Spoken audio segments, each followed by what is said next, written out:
വർഷത്തോടെ യാത്രക്കാരുടെ എണ്ണത്തിൽ മറ്റൊരു നാഴികക്കല്ല് കൂടി പിന്നിട്ട് കൊച്ചി മെട്രോ ഇതുവരെ യാത്ര ചെയ്തവരുടെ എണ്ണം 10 കോടി കവിഞ്ഞു. 2017 ജൂൺ 19 കൊച്ചി മെട്രോ സർവീസ് ആരംഭിച്ചത്.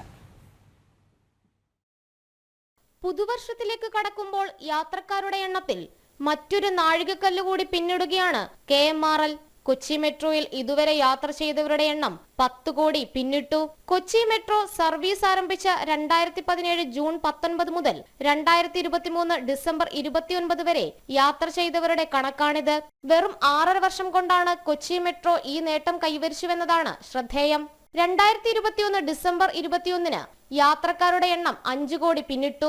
കഴിഞ്ഞ 1.5 വർഷത്തിനിടെ 4 കോടി ആളുകളാണ് കൊച്ചി മെട്രോയിൽ യാത്ര ചെയ്തത്. 2023 യാത്രക്കാരുടെ എണ്ണത്തിൽ ഗണ്യമായ വർധനവുണ്ടായി. കഴിഞ്ഞ വർഷം 40 ദിവസമാണ് യാത്രക്കാരുടെ എണ്ണം 1 ലക്ഷം പിന്നിട്ടത്. 2023 ഒക്ടോബർ 21 കൊച്ചി മെട്രോയിൽ ഏറ്റവും അധികം ആളുകൾ യാത്ര ചെയ്തത്. 1,32,161 ആളുകളാണ് അന്നേ ദിവസം യാത്ര ചെയ്തത്.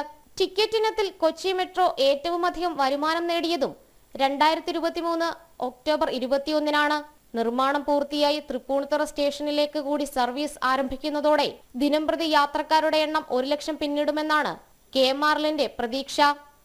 ജനം, കൊച്ചി.